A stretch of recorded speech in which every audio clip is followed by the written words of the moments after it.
Morning. That's pretty good. So I'm David. I'm the student ministry director here at BridgePoint. I have the opportunity of teaching the students on Wednesday, the high school students, and the middle school on Thursday with Dive, and I love it. But I also occasionally get to do this. Pastor Eric gives me the reins to preach up here. It's risky, I know, but it's awesome for me. And hopefully for you guys too. Hopefully that God speaks through me the same way he does Pastor Eric, and you guys can see and hear what I'm saying as the word of God and not as my words. Now, before I jump in, I'm going to go ahead and pray for us, and then we're going to jump right into Chains Week 2. So let's pray. God, I thank you so much for being here.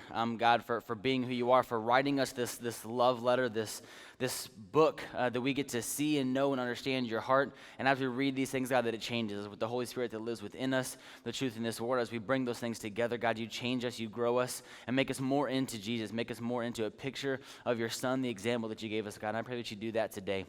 That as we jump into your word and we're reading the truth that is in there and what it is that you're teaching us, God, that we can apply these things, that it can change us, and that we can honor you more and more every day with our lives. I pray all this in your name. Amen. So we're on week 2 of a series called Chains. We talked last week about the chain of worry, and the idea with this series is these chains, like in the video, that kind of weigh us down, that have us bound up, and prevent us from experiencing freedom that we should have in Christ. And to hold us back from various things that God might call us to do or might have the opportunity to do. Last week we talked about worry. We talked about the idea of because we are worrying about things that do not matter to God, we are maybe blinded or discouraged over the many ways that worry can affect us in our walk with God. And we looked at Matthew 6. It says, what not to worry about, and to look at the flowers and look at the birds and these other things God created, and that we're even more special than those things. So if they don't worry, why should we? Philippians says to not worry about anything, but to present your request to God. He takes those worries out and replaces them with this peace that doesn't make sense to us. And that right there is one chain that we can be freed from, just based on the Word of God. So today, this week, week 2, we're going to look at the chain of debt. So I've added to our chain here, we now have a lock. We're just going to come and play into this a little bit. The chain of debt, of being indebted to someone, of owing somebody something. So the verse for this series is John 8:34 through 36, which says this. Jesus responded, I assure you, everyone who commits sin is a slave of sin. A slave does not remain in the household forever, but a son does remain forever. Therefore, if the Son sets you free, capital S there, if the Son sets you free, you really will be free. So if we're set free by Jesus, then we are indeed free. The song we're just singing is perfect for that. So debt. Debt is good in America. It's not only acceptable, but it's often encouraged. I've been married for 4.5 years now. I can't tell you how many people, first of all, the fact that I got married that young, they said I was stupid. One of the biggest reasons they said we were stupid is because of money. But everybody was like, you know what? First thing you do, I'm not kidding, so many people, first thing you do, get a credit card and start accruing some debt and paying that off quickly if you have a good credit score, because that really matters. You want to make sure you have that. But you guys have like a credit card or something, right? I'm like, no. You need to get one of those because you got to have a good credit score. You have to have a good credit score or marriage is going to be even harder. Awesome. Thanks for encouraging my marriage. That sounds like fantastic advice. But it's so prevalent. It's so common that it's what you do. A car payment, yeah, you should have 1 or 2 of those, 3 of those, whatever. Once you pay it off, get another one because that's what you're supposed to do, because once you pay it off, that means it's time for a new car.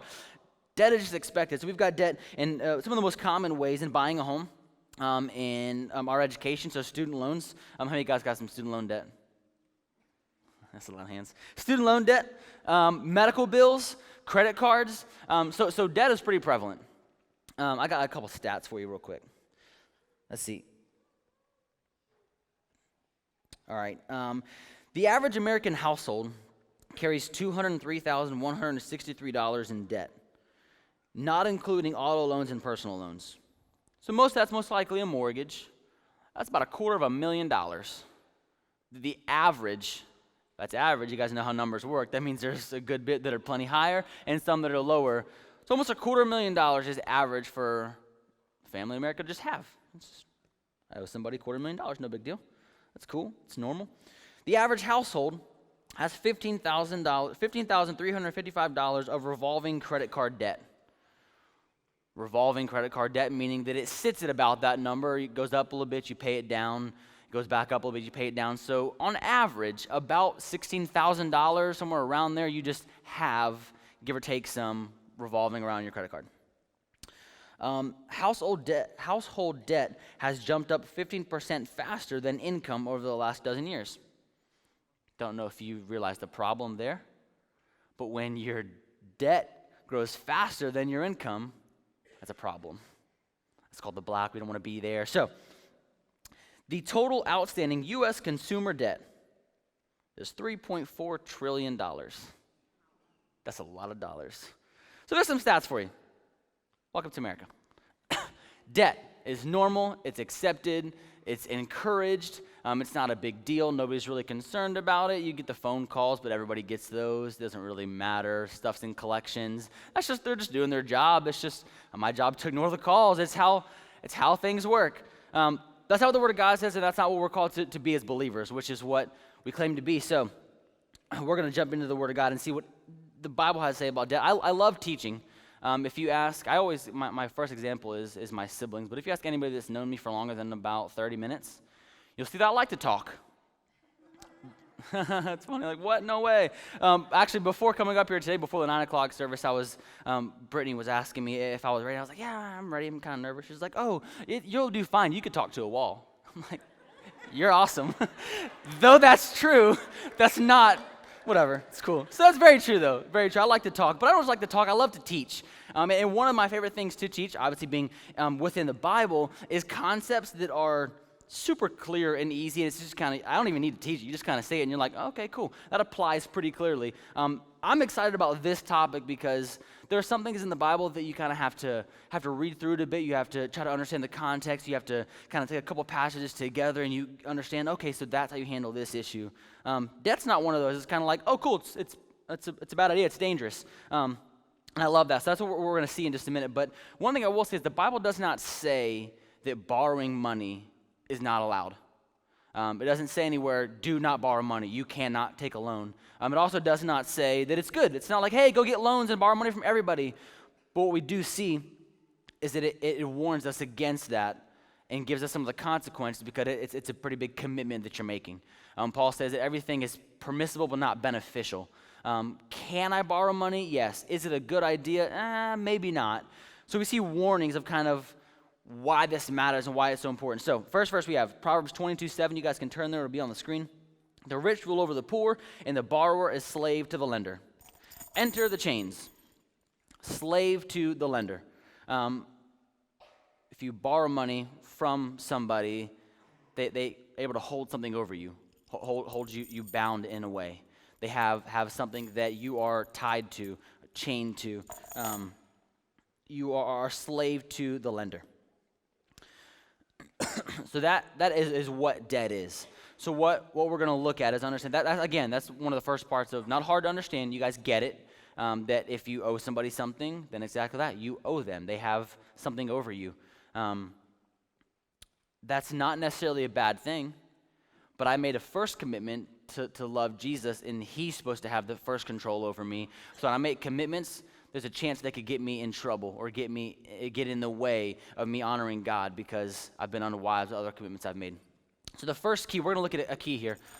So to unlock a lock, you need a key or a combination, but pretend those don't exist because only all locks have keys for right now. So this lock has a key, and it unlocks it. That'd be pretty funny if Eric gave me the wrong key. He was like, sorry, you're in debt forever. The key worked, though. So this key here in particular works extra good for this demonstration because it says master, which is just a brand of the lock. But we're going to look first at the master key. So multiple keys here in getting out of debt. Master key, though, is the key of honor. So if we want to honor God with our finances, we're here at church. We're here pursuing God. So what we're looking to do is take the Word of God, the truth of the Bible, and apply this to our lives and live in this way that honors God, that is glorifying to Him. So that being said, He has to be involved. He's the master key of just simply honoring God with our finances. You can't pursue honoring God if you don't know God, if He's not there. I've told this story a couple times. I don't know if I've said it here. I got a buddy of mine who One of my best friends, we spend an insane amount of time at Starbucks. A lot of you guys go to Starbucks and look for me because I'm regularly there. He's often there as well. And a couple of years ago, we were talking about Jesus and this whole concept of faith and stuff. He's a super intelligent guy and is learning things about the Bible and about faith and things that I don't know. And he carried it around for I don't know how long. St. Augustine's Confessions, like to casually read. Yeah, me too. I got that in my back pocket. He's like reading the Bible more often than I am. We're having this conversation. He starts talking about wanting to change some things in his life to reflect what I knew he was saying, to reflect Jesus, but Jesus wasn't there yet.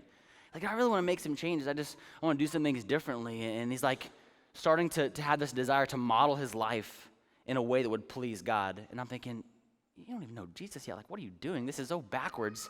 That's not how that's supposed to work. And it's just like, that's awesome. Your ability to, those are great things, but your ability to do those things come from a relationship with Jesus. They come from faith has to exist before you can kind of do those things. So you can try to model after what the Christian life looks like, but you're not doing the Christian life if it's not a Christian life, with Jesus. So after conversation, things change, and now he loves Jesus, and it's awesome. But seeing that is kind of like taking this idea of debt as bad. We don't like debt. Nobody's like, yeah, I love some debt, trying to get some more. Most Americans are not at that place, but they're at a place of, I'd like to get rid of this. I don't want to continue carrying this. And if I'm going to tell you that there's the key to doing it is Jesus, you can't do it without him to begin with. So starting with honoring him in your finances is going to be the first step, the master key. So Proverbs 3, 9, and 10 say this. Honor the Lord with your possessions and with the first produce of your entire harvest. Then your barns will be completely filled and your vats will overflow with new wine. Vats is a funny word. I don't have a vat at home, but if I had one, it would overflow with wine. So, I'm not promoting a lot of wine.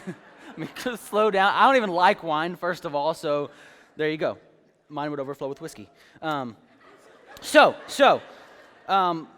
The barns are overflowing, the vats are overflowing because of how we're honoring Jesus. So this is kind of coming out of the idea of a tithe, of a 10% that we see in the Old Testament, but the key here, I keep saying key on accident. That's pretty cool. That's working. So the key here, though, to this is that first fruit, that it's whatever God's given you, the grapes from your vineyard or the harvest from whatever you're planting or the job that you have, the paycheck you take now. Most of you guys probably are not harvesting grapes right now. But you're bringing home a paycheck. You're getting a paycheck twice a month or every 15 days or whatever it is, that when you get that understanding that it belongs to God and making that clear in your actions by honoring him first. Eric just a minute ago shared about why we give. We don't give because God needs your paycheck. That belongs to him already. If he wants to take that, he'll take it. But what he's giving us is an opportunity to be a part of that in honoring him. God gave us this building and this property. He doesn't need my paycheck to do what he wants to accomplish. He does it however he wants to do so. But what he does because he loves us and he wants to have a relationship with us. It's not a matter of things that we just do or don't do or what he's doing. He wants to be with us. He says, hey, look here. I'm going to give you some stuff. And if you love me, you'll do this with it. You'll honor me with it. So one of the first places, and I'm not going to tell you that you have to give an exact 10% for God to honor you, to bless your finances. I don't know what that number is. That's a personal conviction. I don't know what it's going to look like for you. That 10% is a really good starting place. To be honest, if you struggle with the sin of pornography and you're watching it daily, if you cut down to once a week, you grew. You changed. You're improving. So if you don't give it all right now and you give $1, good starting place. Hopefully you'll continue moving on this journey with Jesus as he convicts you. So 10% is a great starting point. That's awesome. Start giving 10% if you're not giving it all. A way you can honor. And that first 10% that it's not, I'm going to get through my bills and pay everything that matters, and then I got some left over, I'll give it to God. Honoring God, putting him first, is this master key where he comes in, he's like, okay, cool, now that I'm leading the show here, let's fix the rest of these problems you made up. The rest of these things you did. Let's get going in this. Malachi 3, 10 through 11 says this. Bring the full tenth into the storehouse so that there may be food in my house. Test me in this way, says the Lord of hosts. See if I will not open the floodgates of heaven and pour out a blessing for you without measure. I will rebuke the devourer for you so that it will not ruin the produce of your land, and your vine in the field will not fail to produce fruit, says the Lord of hosts. There's not a whole lot of places God says to test him. This is one of them. I want you to honor me as much as you can and watch what I can do in return. I want you to try to I want you to try to honor me more than I can honor you. And watch yourself lose that battle. Go for it. I dare you. So he's challenging, he says, go ahead, outgive me. You can't do it. But in this way that you bring to me and watch me respond. That right there, that already, that could be done. That solves the rest of the problems. If we're honoring God with our finances and he's going to overflow after we're honoring him, your debt's going to be taken care of. There's more to it. Let's break it down some. So, second key. Don't put it up there yet. Yes. Caught him. Okay, so this right here. Again, I said I'm excited to preach this sermon because it's so simple. Because this is not a complex truth. I'm not going to blow your mind with new knowledge. I'm just going to remind you and inform you of what God says. So you guys are going to be ready to write this one down. This really matters. If you want to get out of debt, you got to pay off your debt. That's deep, right? Life-changing. I'm done. Amen. I'm going to pray. We're going to move on. So the next key is repayment. It's paying off your debt. This chain exists. It's here. Debt's there. The lock's on it. How do I get this off? You unlock it. You get rid of the debt. You pay it off. The chain falls. Simple enough. Proverbs 37:21 says, "The wicked man borrows and does not repay, but the righteous one is gracious in giving." Us as believers, why we're so heavily warned against debt and the consequences of it is because, like I said earlier, it's a commitment you're making that as a believer, you don't get to unmake it. You don't get to just decide, it was cool, I'm glad I got that car and stuff, I don't really want to pay for it anymore. Nope. That's not how that works. This is a lock. Requires a key. You got to pay it back before you get the key. You don't have, that's funny. It's almost like the title to your house, to your car, whatever. You don't get to just change your mind. So making this commitment is a commitment you got to stick with. I claim to be a believer. I claim to follow Jesus. He sticks to his promises. I can't be like him and ignore my promises. So if I say, yes, I'm going to pay this much a month for this many months or this many years in order to honor my first commitment of loving Jesus, part of that's honoring the other commitments I make, which is making this payment, which is paying this debt, which is responding to the promise that I was given, a new car or whatever it was, to honor that, to do my part. When you make these commitments, you stick to them. Ecclesiastes 5:5. Better that you do not vow than you vow and not fulfill it. Again, pretty simple. Don't need to explain it. Don't make a promise you can't keep. When you sign that contract, that's a pretty hefty promise. You got to keep it. Don't make it if you can't keep it. Romans 13:7-8 says this: "Give to everyone what you owe them.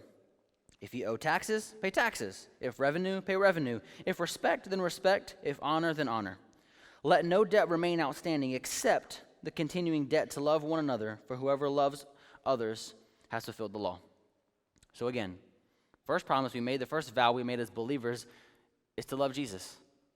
What does it say the second greatest thing, the second greatest commandment is? To love others. Let that be your debt. Let that be what you owe somebody, what you owe everybody, because that's what we're called to do. So repayment, again, as profound as that is, I'm sure none of you thought like, wow, I had no idea how to get rid of my debt, but now I know. Pay the debt back, and thanks for this incredible knowledge. It's not that incredible. It's not that new. You know that. You're probably reminded quite often that you need to pay it back, most likely monthly, maybe every 6 months, maybe weekly if you're behind on it, or daily if they're really mad at you. But you're aware of the fact that you have to pay back this debt. But the next key we're going to get to in a minute is going to have a big effect on our ability to do this. But what I first need to set up is that it's a priority, is that it matters. And even in that, I'm kind of getting ahead of myself, but it's okay, that's going to work. With repaying the debt you have, often there's a minimum that you can pay. Just enough for them to not hate you. You can pay just this amount. But if we're responsible for taking care of our debt and for paying back what we owe, and we want to honor God in doing that, could we not go above and beyond and pay that off, one, faster to get rid of it, and two, to show that we are wise with, if I owe somebody $10,000 and I'm paying them $25 a month, but I have an extra amount of money that I'm going to buy new shoes with that I don't need? Is that the wise thing I could have done, or could I already pay back what I owe before I'm going to owe somebody else something? Paying back and making paying back a priority. The next key, the key of contentment. This one here, to make this a little more personal, this is more so where I am. Me and my wife have been blessed, been married for 4.5 years, and the ability to live and remain debt-free is something that we've been pretty well able to do. I've got like a student loan that's got like $1,000, and actually I just kind of convicted myself here. I have like $1,000. That's all the debt we have, which is incredible. I'm not bragging on that at all. That's 100% Jesus. That's the case, but I'm absolutely right now paying the minimum on it because I can, because they don't care. I've been paying the minimum on it for the last like 2 years, and it's just kind of there. But let's go back to our first verse. I'm still slave to a lender. I still have control over. There's control in my life that's not Jesus controlling it, but it's me trying to honor that, and that's something that I can get rid of, something that I can pursue that can matter. But living in contentment is a bigger struggle for me personally. So for the last, I guess really all of our marriage, 4 years, maybe up until the last couple of months, we have again been able to avoid debt. God has blessed us that we've not been behind on bills, on anything that we owe, and it's been awesome, and we have not accrued debt. But I will say it's been pretty much paycheck to paycheck. My savings account has $5.64 in it right now. That's a real number. You can check it. So that's where we've been. Awesome. I praise God for the fact that He's had us where we are because I'm pleased with it. I understand that He's going to take care of us and has always and will continue to. But a couple months ago, my wife got a new job, which increased our income pretty significantly. And now it's like, oh yeah, I got some extra money. I like shoes a lot. If you don't know that, I do. So it's like, oh, just paying bills, a little extra money here, not really much of paying bills, and that's kind of been the cycle. Now it's like pay bills. What? There's extra? Oh, man. Like I got an Amazon wish list that's looked the same for like 3 years because I just keep adding stuff. I don't buy anything on it. I just add stuff to it. I'm like, let me check my wish list real quick. I'm about to buy something. I got an extra little bit of money. It's only going to be like, so I'll keep it low, like $30. I can spend $30. It's no big deal. But that's because I'm not content with the things I have. I don't need these things. I'm alive. 1 Timothy 6:6-9 says this, but godliness with contentment is a great gain. For we brought nothing into this world, and we can take nothing out. But if we have food and clothing, we will be content with these. But those who want to be rich fall into temptation, a trap, and many foolish and harmful desires which plunge people into ruin and destruction. I have food, and I'm not naked. I should be content. But I'm not. Because though I have clothes, I want different ones. I want newer ones. And I've got a phone and it works just fine, but there's now a new one even after the iPhone 6, and I should have that one because it probably does the same thing that the 6 does, but it looks a little different. So I should probably have that one. And I mean, I know I got these shoes now, but look at them, they're kind of dirty. Look at them. I mean, they're like not even the original color. I should probably get another pair. But I tried that. I wash my shoes. Dang. It's getting warm in here. Wash them. Somebody buy me some soap. I'll wash my shoes. Anyways, that's exactly it. Not being content with what I have. And for me, I'm going to take it even a step further. I'm good at not being content, but hiding it. So God says in the Bible to be wise with what you've been given, and you'll be given more. So I'm wise because the shoes I bought were a good deal. So I know I don't need shoes, but I'm being wise because these were 55% off. Like a pair of Vans for $14. You can't say no to that. I don't need another pair, but I've got money for it. I've got an extra couple of dollars, and my bills have been paid. So it's a good deal. I'm being wise with it. So why not? The reason why not is because when I go to heaven, my Vans aren't coming with me. I didn't have the Vans when I came into this world. I'm not going to have them when I leave. Do I really need them right now? Because it says food and clothes. $14 buys buys a dinner for somebody. You hit the dollar menu, buys a dinner for like 5 people. You could do a lot more than that, and that does matter. That does have an impact. I give that $14 to church. There's all kinds of things to do with it. They fund things like the DSKO that's coming up. They fund things like the Kid Point Camp, which should cost a lot of money. We're able to do that for a super cheap price for kids to have a week of camp. That costs hundreds of dollars. They're able to go for $30 for a week. You don't find that anywhere else. That's changing lives. There are kids that go to that camp that are going to go to heaven now because I didn't buy a pair of shoes. Because I was content with what I have, and I put my money where it matters.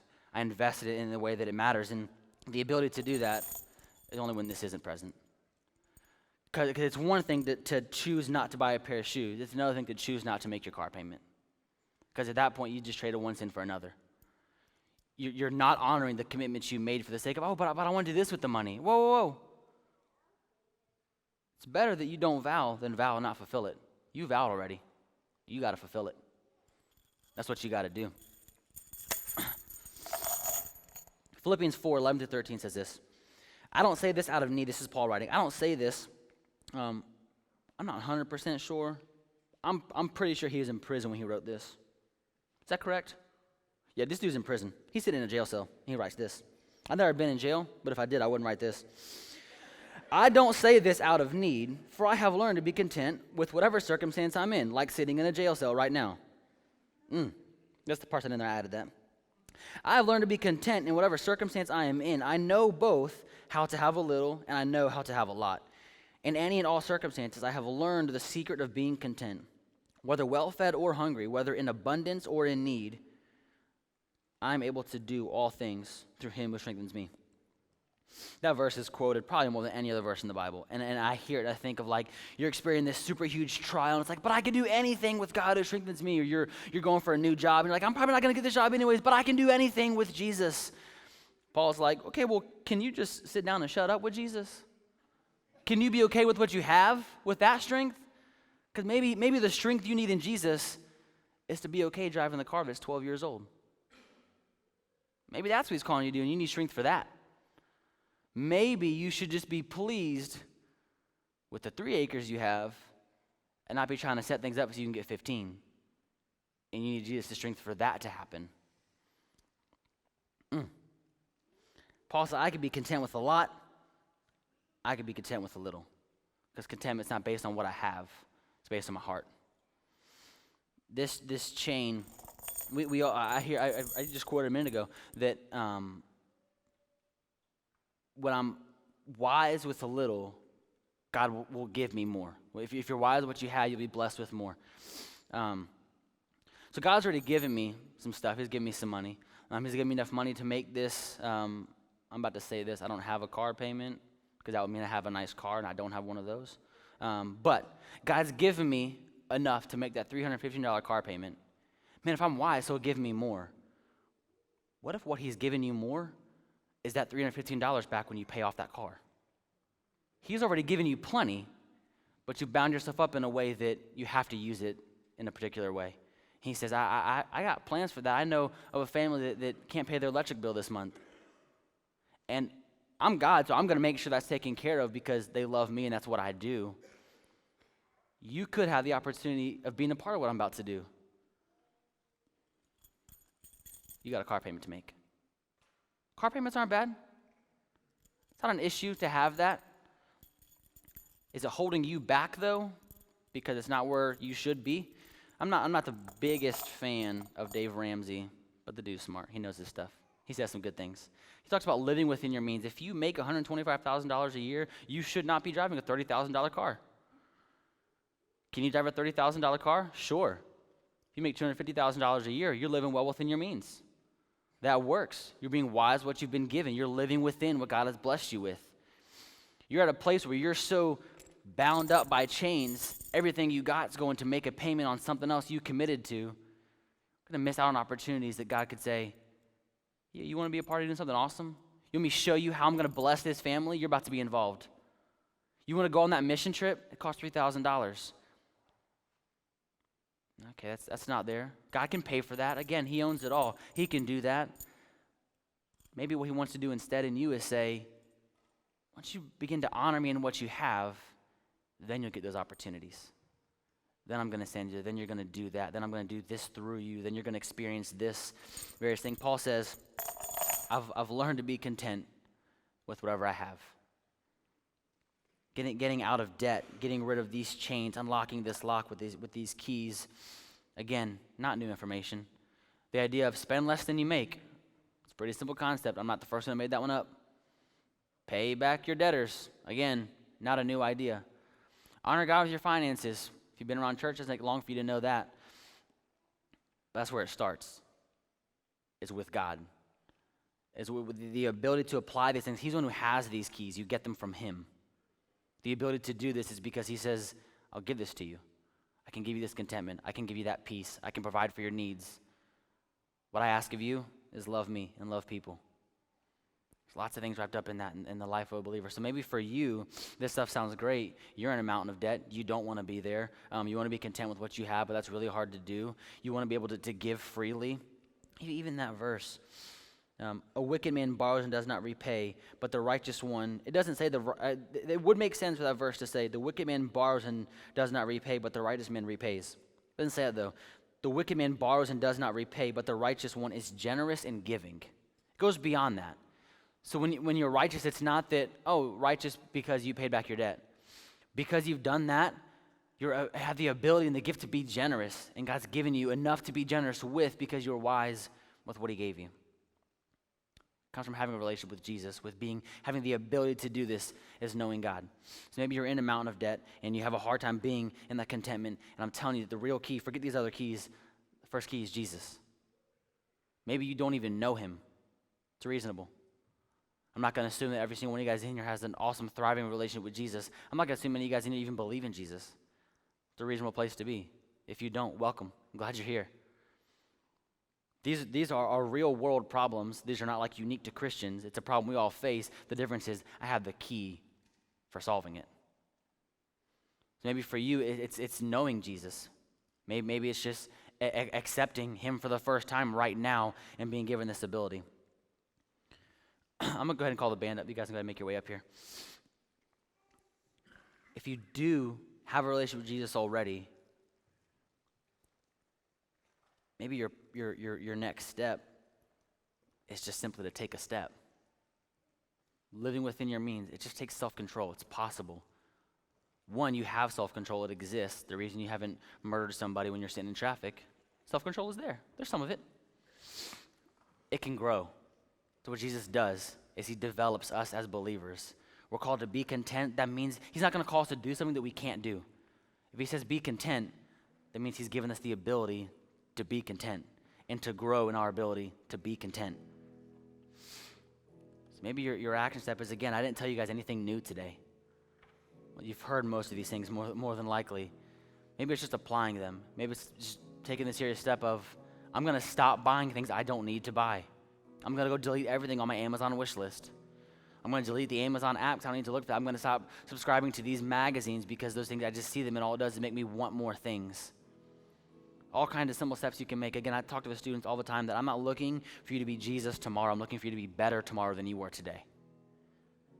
Take a step. Change something. Where is it that you're most tempted to want things? Stop going to whatever, to these shows, to these trade shows. Don't go to the gun show. You do not need another gun. You like them. I like them too. I don't need to buy one right now. Stay home. Don't go to that 31 party. You don't need another purse. You have one. Clean it up. Hey, there you go. Wash your purse. Right? Wash your purse. They're fabric. Get some leather cleaner, whatever. What steps can you take to get yourself out of an environment where you're constantly wanting more and start making your payments? If you stop buying things you don't need, you get to pay for the things you have to pay for. As you're paying for those things, again, $315 on this car payment. Just finished paying it. I just got $315 that I get to glorify God with. He just gave me more because he got rid of a problem. He got rid of an issue area in my life that now I get to do whatever I want with this. I get to be generous. I get to be used here. I get to use it here because I made the payments I committed to make. I was content in what God has given me, and he's given me the freedom from these chains. I don't know what your next step is, but I can promise you it's moving in the direction of being debt-free.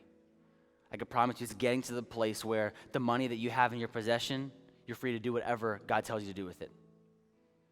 That I can promise you. Whether your next step is meeting Jesus today and getting the ability to do these things, or your next step is applying these things you've been hearing and you know of, and you just need to bite the bullet and do it. We've got counselors that are here that want to pray with you, that want to talk with you on any of those things. What I'm here to tell you can do is anything through Christ's strength. And those anythings are the things that fall in his word. Guess what's in there? Honoring with your finances. That means you have the ability to do it. Let's pray. God, I thank you so much, God, again for your word. This life is tough and it's broken and it's screwed up, and you've given me instructions on how to work through it, on answering the things I have to answer to, God. And we live in this world that says one thing, it says many things, and your word says the opposite, God. So not only do you give us instruction, but you give us the ability. God, debt is so prevalent and expected and accepted, and it's okay. Your word says that it's a bad idea. God, I pray right now for those that are sitting in this room that know that debt exists in their life, that they don't leave here discouraged. God, the last verse I read was Paul's claim that he can do anything through your strength. God, you call us to honor you with our finances. You don't call us to do things that you don't enable us to do. God, I pray that we leave here encouraged, knowing that it's possible, that I can stop wanting and desiring things and live within my means. I can be wise what you've given me. I can pay off the debt that's there, and I can be released from these chains that got me so bound up. God, when I'm released, I'm free to do so many things you call me to do. God, I pray that that's the mindset we leave here with the encouragement and the excitement to do exactly that. God, be with us as we move on from here. Help us to apply these things we've learned. We pray these things in your name. Amen.